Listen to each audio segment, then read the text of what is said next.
Congratulations on finding the coolest channel on YouTube right now. Clap for yourself.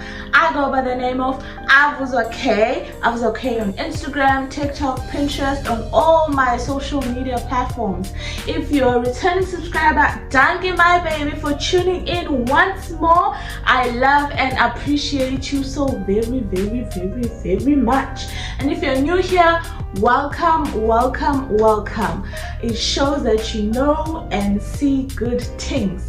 Remember to like, comment, share, subscribe, and hit that notification bell so that you get notified every time I post, because you deserve good things, period.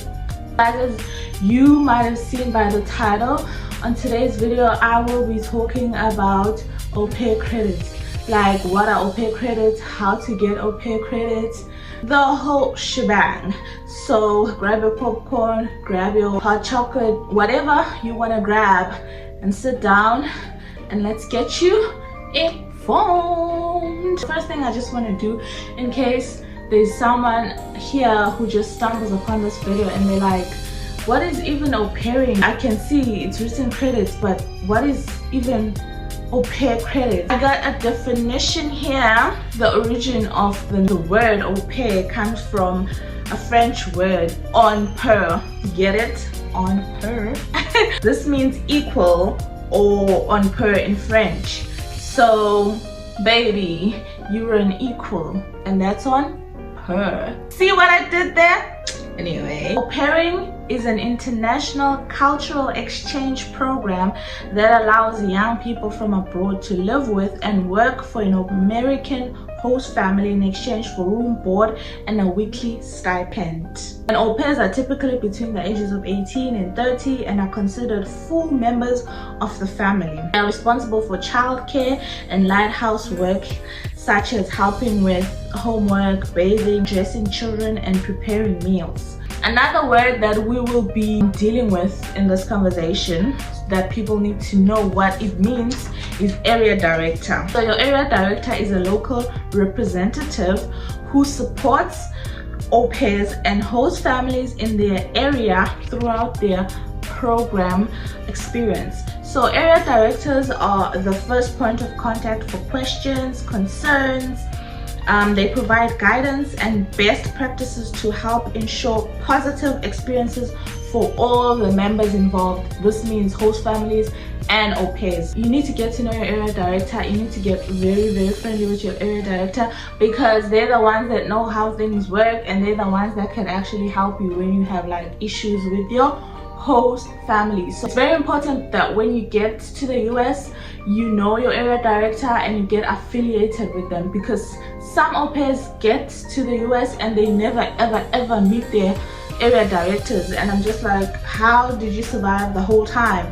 Because you need to know your area director. A little disclaimer, most au pair credits requirements are very similar in agencies, because they're all au pair agencies, but sometimes depending on the different kinds of agencies, there are some things that are done differently from agency to agency.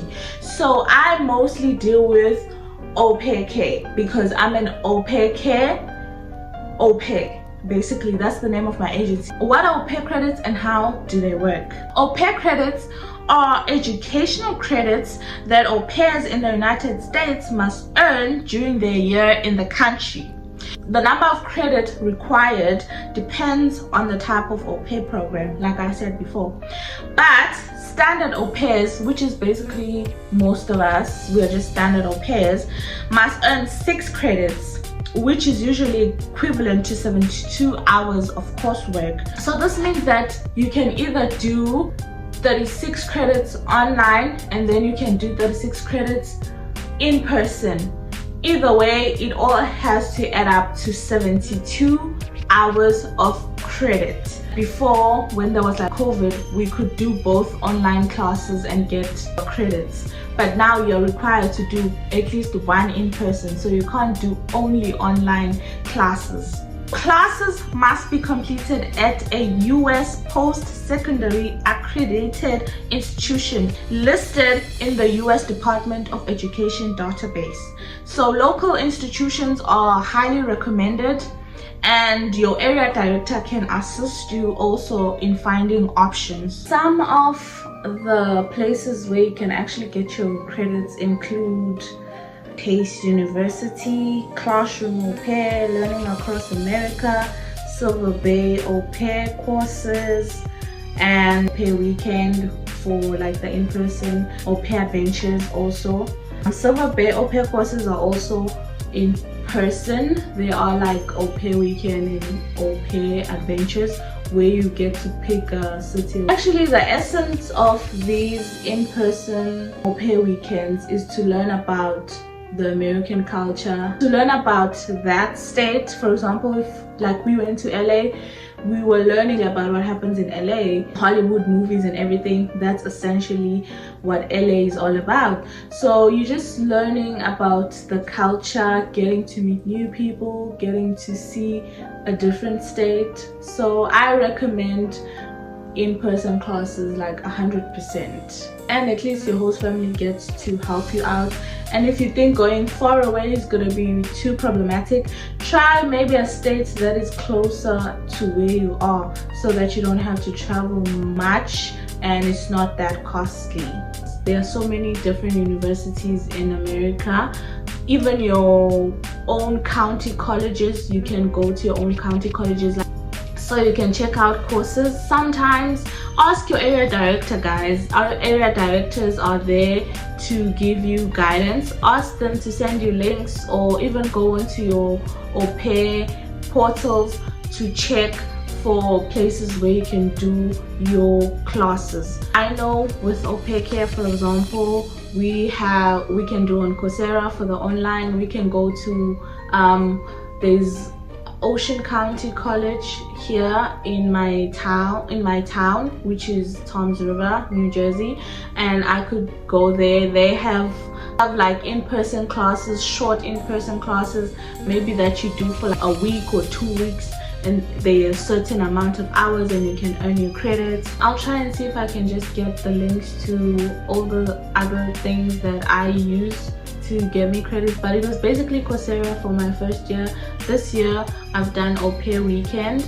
The second my other credits, because Aupair Weekend was only 36 credits, so the Aupair Weekend one was only 36 credits, and I still have to do the other 36 credits, and I'm going to do that online. I already did a few Allison courses, so I'm thinking of getting one of my Allison certificates. I need to pay for that. The course is free, but you have to pay for the certificate, and hopefully they can approve that. Otherwise, I'll just do a Coursera course like I did last year. Ask your area directors.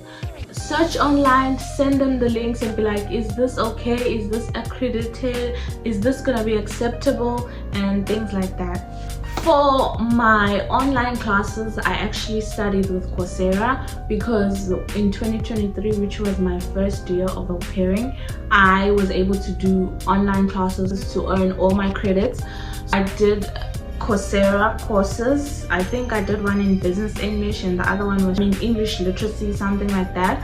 So I was able to get all my credits by just doing online classes. But I know this year it's different. You have to have one online at least, and then one in person at least.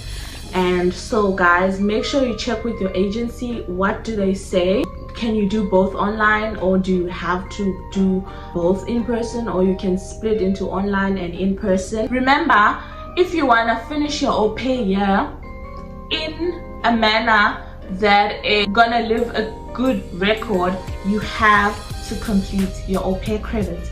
For you to even extend to the next year, whether you're extending for 6 months, 9 months, or the whole year, you have to complete your credits. Otherwise, that leaves a bad reputation for you, and you might not be given a chance to extend.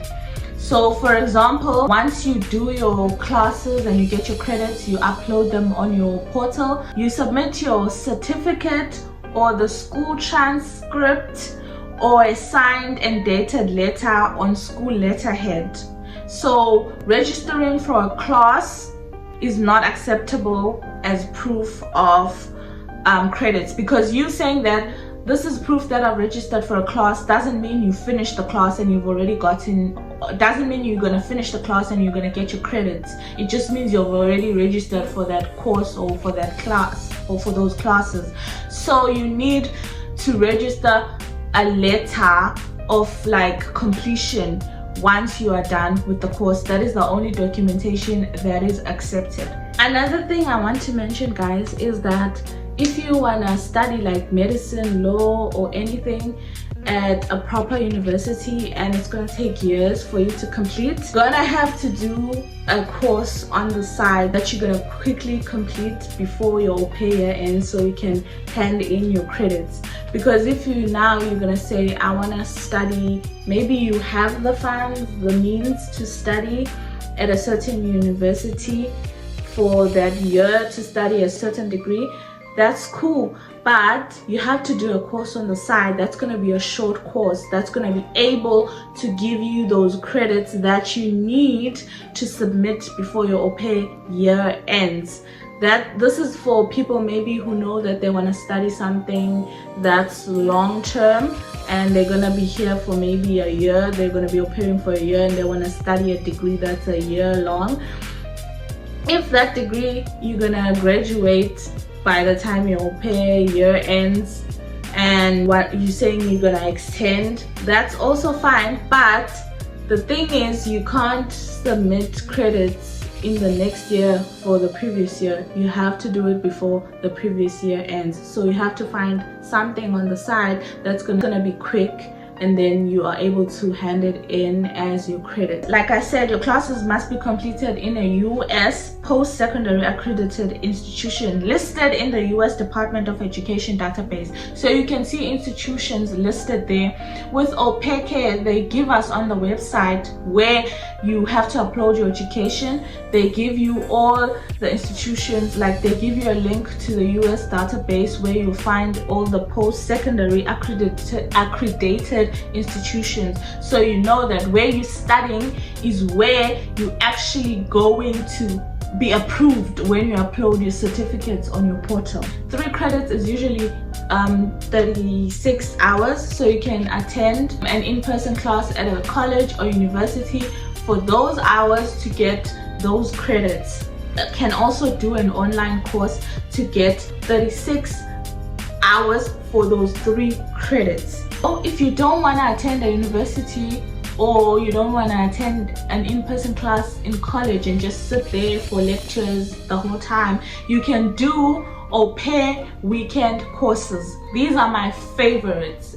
The 2 that I know which are really popular is Aupair Weekend, Aupair Adventures. If you've watched my previous LA vlog, that is what I did. I did an Aupair Weekend course. So with my LA Aupair Weekend course, I had pre-assignments and post-assignments as well as the in-person classes when I attended in LA. So basically you have assignments to do before you go, and then you have assignments to do after you're done with the in-person classes. And then when all that is done, you've handed everything in, you then are able to get your completion letter. They send you a completion letter that you can upload as your proof of education. They have a list of cities where you can attend: Seattle, New York, LA,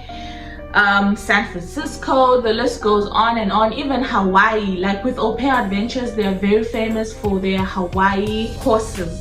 So you can go on those, click on their website. You can find their website online. I'll try to link their website on my description box. Hopefully I don't forget.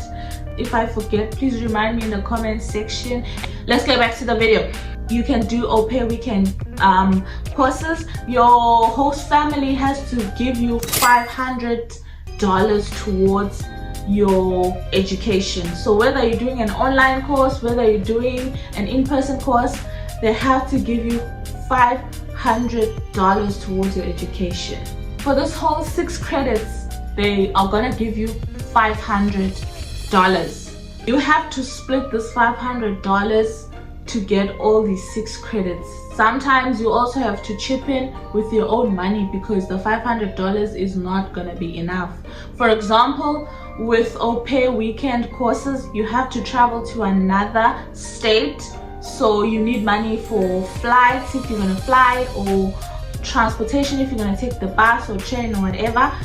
And you need accommodation when you get there because it's usually weekend courses, so it can start from a Friday to a Sunday. So you need money for that, you need money for food, you need money when you want to buy stuff when you get to that city. So for example, your au pair family might only pay the $500 for the course. Maybe the course is $500 to join, and then you have to pay for your own flights, your own accommodation, your own food when you get to the place, and of course you have to have your own spending money. This is how Aupair Weekend courses usually work. You go there for a certain amount of time. Sometimes it's not weekends, sometimes it might be during the week, a few days during the week where you get to stay in that city and you learn, like you saw in my previous vlog. If you haven't seen my LA vlog, because that's the vlog I went for my Aupair Weekend course, please go watch it and you'll see how everything is, well, how everything was with my LA Aupair Weekend course. So you get there and you study because you attend lectures. That's what we did, we attended lectures. And then we got to explore Hollywood because my course was performing arts. So I was there to learn all about performing arts, the movie industry, filmmaking, script writing, producing, directing, dancing, anything that has to do with performing arts was in that course. So we danced, we made videos, we came up with creative work. We had an assignment about a creative portrait where you could do a poem, where you could dance, where you could sing, those sorts of things. So it was performing arts. So you can pick any course of your interest. If you're into film, if you're into performing arts, visual arts, whatever you want to do, as long as the course is there, you can pick that course. So it goes on for the whole weekend sometimes, or a certain amount of days, depending on what credits you want. If it's a 72-hour course, which is your whole credits, your whole 6 credits, then definitely longer than a course that is for 36 hours, which is only 3 credits. With extension, like I said before, extending is very much impacted by your credits. So if you have credits that are pending, or if you have credits that are not there at all, it's very, very hard for you to actually extend. But if all your credits are in check, and don't wait to say I'm gonna upload everything at the end of my program. No, as soon as you get your certificate for a certain course, upload it there and there. Don't try to wait until the end. With extension, for example, if you extend for another year like I did, you're gonna still have to do another 6 credits. The host family is still gonna give you another $500 to do these 6 credits. So you can split them into online and in person, like I said before. So if you're extending for 9 months, you're gonna have to also do 6 credits still, and your host family is gonna still give you $500 towards your 6 credits. If you're extending for example 6 months, then you're gonna have to do 3 credits, not the same as like the 9 months and the 12 months, but you only get to do 3 credits. And of course your host family is gonna have to give you $250 towards those 3 credits, because that's half of $500 and 3 is half of 6. So if you're doing half the credits, you get half the money. Mostly with the extension, it was related to AupairCare, which is my agency. I don't know how it goes with other agencies like Cultural Au Pair, Au Pair in America, all those kinds of agencies. I'm not sure how it goes with them, but with AupairCare, That's how the whole extension business goes. So when you are done with your course, you've completed your course, you upload on your portal and you wait for a few days and they tell you if they've approved your certificate or your letter that you've done your course in your US accredited institution, and so on and so on. Please like, share, comment, subscribe, hit the notification bell to get notified every time I post. Go into the comment section and just tell me what you want to know more about. Tell me if this video was helpful. Just ask me any other questions that you feel like I did not touch up on this video. I know maybe it's not too organized, but I tried my best to make sure that everything flows. See you on the next one. Bye.